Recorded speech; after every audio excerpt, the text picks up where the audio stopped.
Roger. Right here, Dee. Oh, I didn't think you were home.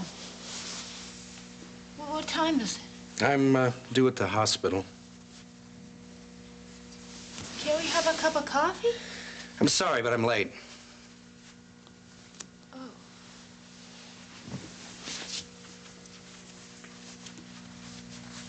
Waited up for you last night. Remember looking at the clock, it was 2:30. It was a difficult case. I came in about 3. You were at the hospital?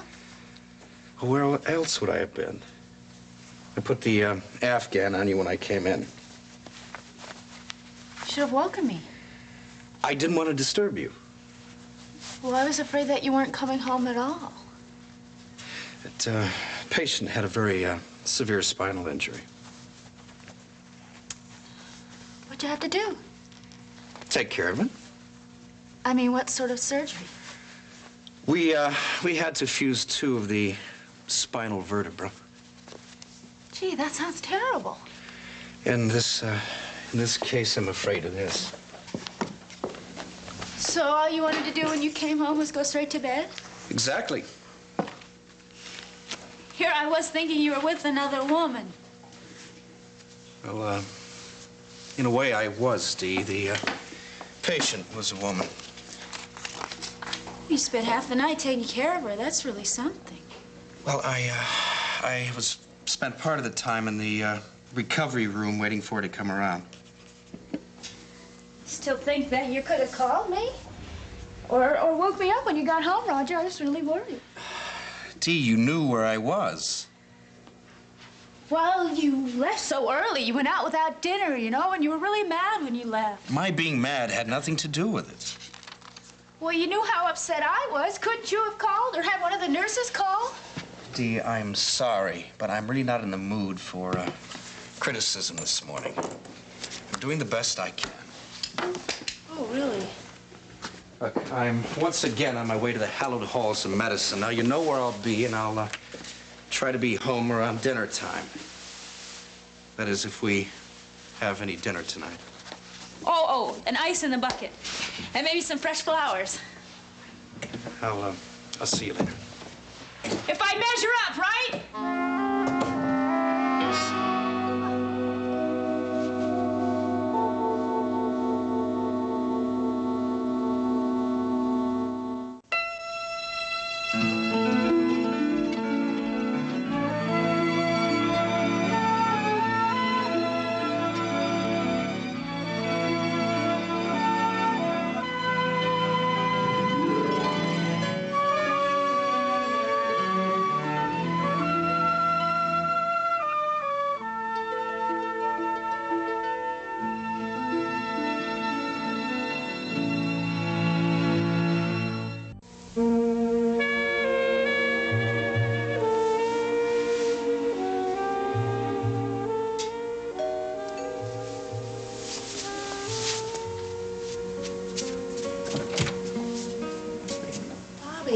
Hi, kid. How are you? I'm terrible. Honey, what is it? The commodities? You know if they're down, they're going to bounce back. No, it isn't my commodities. Well, why don't you go for a walk outside? It's a beautiful fall day. Makes you feel like throwing that old ball around. Hell, it's a nice day anyway, Dee. I don't see why you assume when I tell you things are terrible that all I need is some fresh air. Well, honey, you know how you get thrown by little things sometimes. This isn't a little thing. Roger's having an affair. And I wish I was dead. You sure about that? Yes. Dee, you're sure you got the story straight? Well, I heard him on the phone talking to her, making a date for dinner. Well, maybe that's all it is just dinner. No, it wasn't. I followed them to the restaurant. Yeah. And drinking brandy, and he was holding her head. Well, it doesn't sound too good, does it? And after dinner, they went back to her apartment. And he didn't come home till 3 in the morning. Did you ask him where he was? He said he was at the hospital, taking care of a patient with a terrible back injury, sitting up with her. Honey, I'm sorry. The worst part is, Bobby, the way he lied. He went on and on, piling one lie on top of another. And that is the one thing that we insisted on before we ever got married, that we would always tell the truth. I remember. And he made me tell the truth. I even got in the habit of telling the truth. You should see him, Bobby. He lies so easy. Listen, why don't you go out with me? I'll buy you a big breakfast. Come on. Getting fat isn't the answer to anything. Well, come on. I'll buy you some coffee. We can sit in the park. I know you're trying to help. That's sweet, but I don't feel like going anywhere. You gonna tell Roger you know? I don't know. I haven't figured anything out, you know? Yeah. You won't tell anybody, will you? No, not if you don't want me No, to. please. Oh, if Maeve found out or anybody, well, I'd just die. Dee, you know what you ought to do? You ought to sit down with Roger, have a nice heart-to-heart talk about the whole thing. But he isn't talking to me. He's never home. He's always out, probably with her. He wouldn't even have a cup of coffee with me this morning. Well, then I don't know what to suggest. Really hurts, Bobby. And it makes me angry. You know what Johnny says? Don't get mad, get even. Yeah, well, I don't know how you're gonna do that. Hey, you go have your breakfast. I'll just get it together. You gonna be all right? Hmm? Sure. Okay, but I'm gonna keep in touch. Okay. Honey, if you need anything, you know you can... I'll call. Thanks, Bobby. I love you. I love you, too.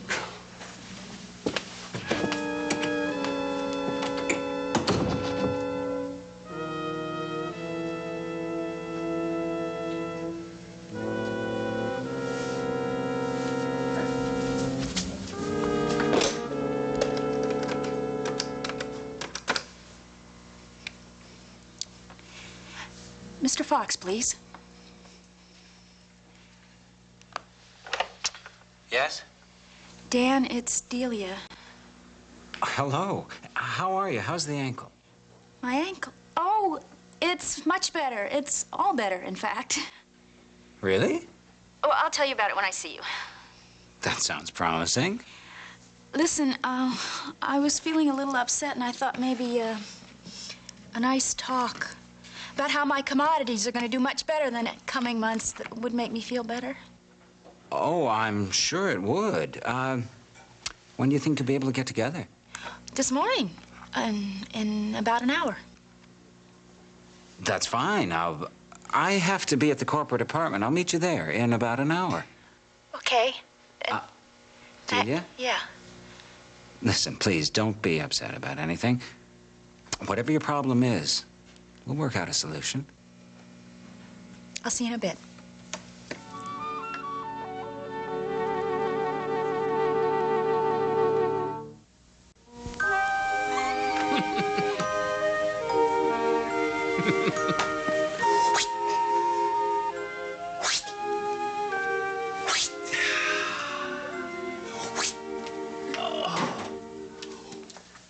And to think, you didn't want children. Oh, I've learned a lot in the last couple of years. Well, I give you straight A's with the capacity to grow. Having you home again, being with you and Ryan, is better than all the most exciting news stories in the whole world. Yeah, I've learned that myself. Yep, and I think that she is a very, very lucky girl. Oh, having you for a daddy. Oh, having a mommy and a daddy who love her, able to care for her. It's a hell of a lot, Mayor. I know. Whoa, knock wood. What's that for? But sometimes when I'm this happy, I get a sudden rush of pure panic. I think the gods may be jealous. Oh, well, we won't let that happen, will we? Don't take it lightly, Mary. Oh, I don't. Were you thinking how different Ryan's childhood's going to be from yours, growing up without parents in the orphanage? Partly. Partly, I was thinking of Ray Woodard's daughter, Kimberly. Well, that's a switch. Well, it occurred to me that having both my folks killed in a fire may not have been as bad as having a mother who doesn't want you around. Who left her with her grandmother halfway across the country. I have a lot of respect for Ray. I can't say I like her very much. Oh, you won't get an argument about that around here. Which I guess is why I'm feeling unusually sympathetic to that kid, because she had such a rotten deal. Was she hurt badly in the mugging? No. By the grace of God. We got to the hospital. She was scared mostly and pathetically glad to see her mother and afraid that she'd be mad. Is Ray still insisting she go back to Kansas? I don't know why, but she apparently is going to let the kids stay here for now. Oh, well, that's good. Yeah. Even if Ray Woodard for mother isn't the greatest break in the world. No, Ryan has that. Well, you did. For both of you. Oh, that's the nicest compliment you ever paid me. Thank you. Hey, I've come to appreciate mothers. Oh. Which is another reason I guess I feel so sorry for Kimberly. You liked her? I'm doing a column on her. Young woman comes to town, wants to be an actress, is lost and mugged and found, and is able to cope with it. And even defend the city. And looking forward to what's ahead. Well, that's terrific. Yeah, when she gets out of the hospital, I said that we're going to go downtown to the coffee house where it all happened, see if we can get a line on the guy that did it. And I said that maybe you'd like to come with us. Oh, I would, very much. I'd like to meet the daughter Ray Woodard didn't want. Yeah, she's a nice kid. She can take care of herself. But there's a lot of insecurity underneath. So I suspect she's going to have a rough time of it. It's a mistake. I knew it the minute I first set eyes on the man. It's a mistake. I feel it to the marrow of my bones.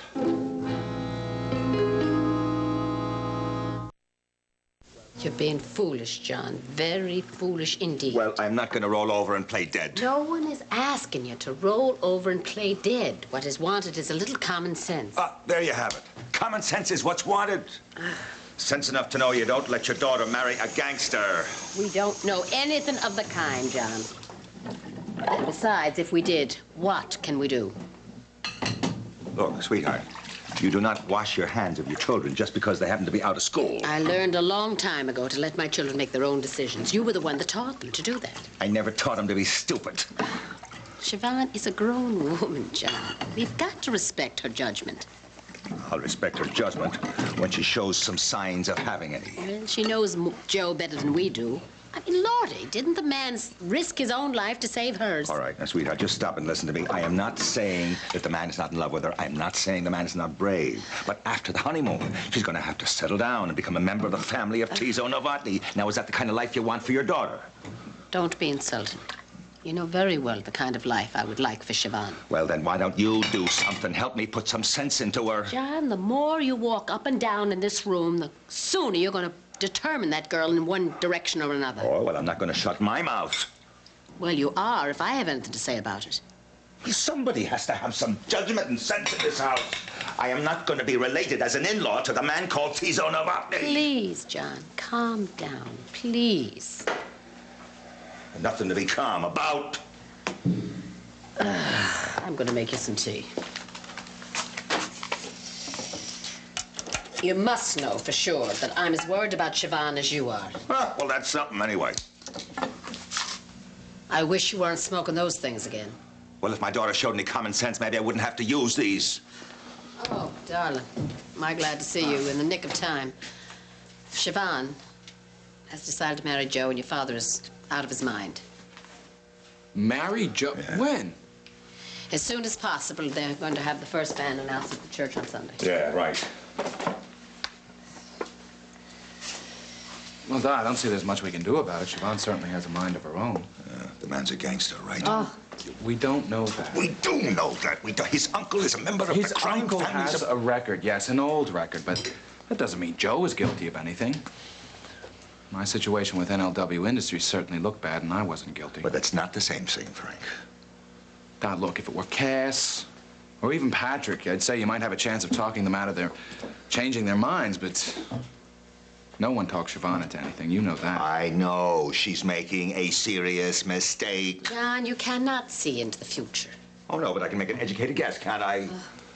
Just because I never finished high school doesn't mean I don't have a head on my shoulders. Heaven, what got us onto that subject?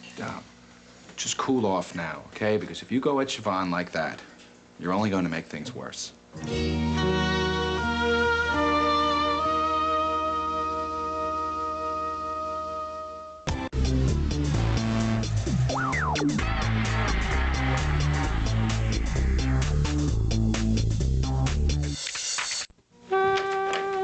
Hi. I'm so glad to be here. You know, I really do like this room. It's so rich and sensual, you know? What is this? What happened with your ankle? Oh, I guess I have to tell you about that. There was never anything wrong in the beginning. No chipped bone? Nope. What about the cast? Well, I was feeling sort of afraid. Of what? Of you and of my reaction to you. So I had a friend of mine at the hospital put the cast on. I don't believe it. I did it so that there wouldn't be any problems, and there weren't.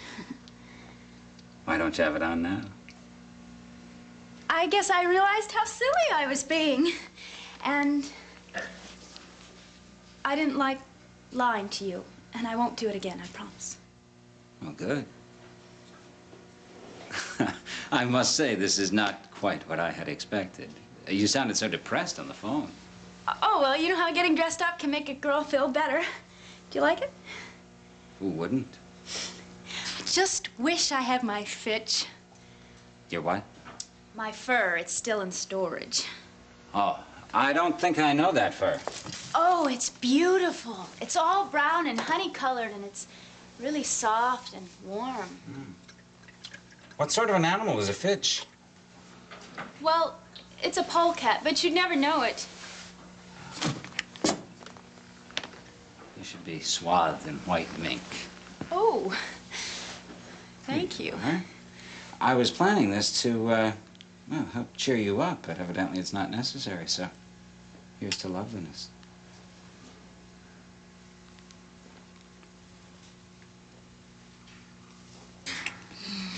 Well, this is certainly a much nicer way of spending the morning than laboring over someone's portfolio. Yes, it is, isn't it? How is Rice today? It's down a little, but not enough to worry about. So, who's worrying? I've given up worrying. You're not worrying about your commodities? You're not worrying about being here alone with me? This is terrific. I feel wonderful. See, I've made a decision. Making decisions always makes me feel good. Oh, yes? What's the decision? Well, I've been thinking about things lately, and I've decided that I've spent too much time worrying about other people's needs. Oh, you've had to deal with a lot? Yeah. I've been worrying about my husband, who doesn't understand me at all, and certainly doesn't act like he knows how I devoted myself to him. That's terrible. And I've been worrying about my ex-father-in-law and all his problems. And you even loaned him a great deal of money. That's right. And he isn't even being a bit nice about it. And neither is Meg. They're both short with me these days. After all you've done for them. Wouldn't you think that they would be grateful? I mean, wouldn't you think that they would want to show it somehow? Well, yes. Well, Yes, I would. it's been a year of self-sacrifice for nothing. Especially Roger. I don't like to speak ill of someone that I've never met, but he does sound terribly self-centered. Oh, he is. That's exactly what he is. Oh, here, you need some more. I should have invested in champagne the way you serve it in the morning. Well, you being here makes it special. We deserve it. You know, I haven't had any breakfast at all. Then we'll both get splendidly smashed. Why not? I deserve some fun, too. Two? I mean, why should I spend all my time worrying about other people? That's what I mean about my decision. Oh. You didn't tell me what it was. I'm gonna start looking out for myself first. Everyone should be looking out for you first. You've been so generous and so concerned about these other people, they should be concerned about you. Yeah, well, me first. Do you know that it is unhealthy to ignore your own emotional needs? Doctor told me that. And we should always do what the doctor says, shouldn't we? Absolutely.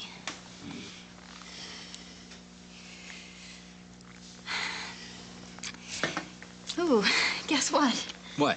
I think I'm feeling a little tipsy. Do you like it? Yeah, sure. Good.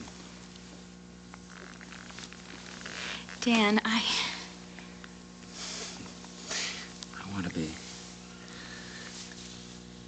want to put you first, too. I'm not sure that we should. Shh. No more doubts. We both knew this was inevitable. We did? Yes. Oh, Delia. You've got so many unanswered needs. The time is now.